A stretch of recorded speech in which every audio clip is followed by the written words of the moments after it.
There I'm you go. over here. Cool. Thank you. Hi, fellow Toastmasters, Madam Toastmaster, welcomed guests and slash future Toastmasters. Um, Today is unfortunately going to be more of a griping session for me. I am a essential worker according to my job.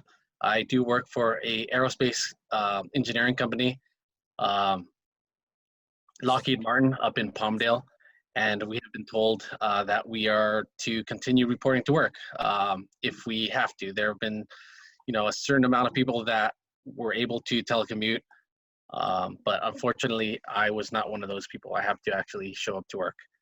Um, so I'm going to first start off by going down the timeline of how fast all of this happened and going into some of the situations that I've come across or that our company has had to deal with, has had to face. What our responses to all of these events have been. And as an employee and as a corporation, what they've done to mitigate all the risk so that the employees are as safe as possible. So starting off, there's a lot of dates and information, so I'm actually referring to my calendar that I've been keeping track of. And it all kind of started, in December when COVID first started, but it didn't really hit us until March. So March 1st was actually the date when New York City had their first confirmed COVID-19. And at that point, we started hearing it in the news a little bit, but it still kind of didn't hit us too hard. And throughout the days, more and more cases we were hearing about them in the news, but California was safe. We didn't have any at that time. And it wasn't until March 9th that this idea of social distancing started appearing on the news, and it became pushed more and more. It wasn't really, told to everyone that they needed to social distance from each other, but it was saying, it was a good, strong recommendation. 2 days after that, the World Health Organization finally declares that it is a world pandemic, and the US bans travel from Europe. 2 days after that, on the 13th, the US finally declares it a national emergency. And after that, that's when it starts hitting us a little bit more. At work, on the 16th, we were told if possible, to telecommute.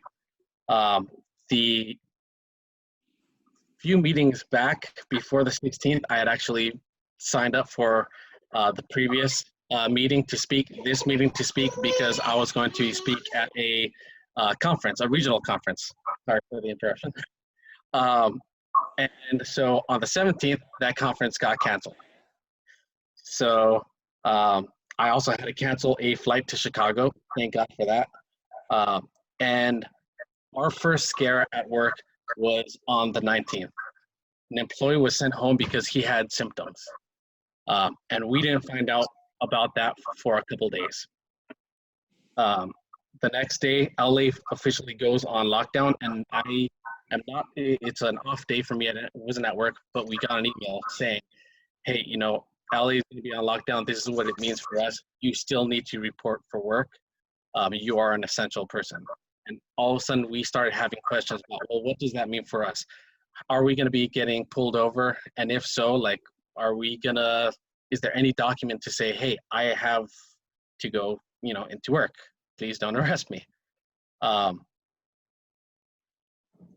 few days after that, on the 19th, another employee was sent, actually 3 employees were sent home from work, and one entire building was kind of shut down. And at work, we have like 20 different buildings. But one of them was completely shut down. Last Thursday, another 3 were confirmed. So today, finally, we had a meeting with our site VP, and we found out that there are a total of 8 confirmed cases across 5 different buildings. They explained to us what the proper, at each step, whether they go home from work and it's not confirmed, what type of cleaning they do, what type of, once it becomes confirmed, then they take it to, a full-on disinfection cleaning where they bring in contractors, and, they're all in bunny suits and they clean everything. But that's after it's been confirmed. That's already, so in several cases, the person was sent home and it's not till a week later that they do that full disinfection cleaning, which is, okay, the COVID-19 doesn't last on surfaces that long. So the employees have been getting really, really frustrated. We've been giving all that information. We have to deal constantly with rumors. We hear, hey, this building we heard has a suspected case. How come we haven't heard from it? How come we haven't heard from it from leadership? And we have to remember, well, we can't find out exactly who has it, where they are, because that's personal information. And by law, leaders are not allowed to tell us who exactly has these symptoms or who is sent home. So unless it's that person has stated that they've had direct contact with you so that, then you become a risk, then they'll let you know. Other things that we've had to deal with is stores don't have masks, and LA is now getting actually the city of Lancaster will pull you over if you are not wearing a mask and give you a ticket. And more cities are doing that. So finally, yesterday, we finally got masks, we got gloves. They're starting to clean a little bit more. And, a lot of us are still thinking, why is it exactly that we have to go to work? Why is it that we're essential? And our leader is a great leader, and he summed it up really easily for us, which is that we do support the armed services, and they are not taking a break.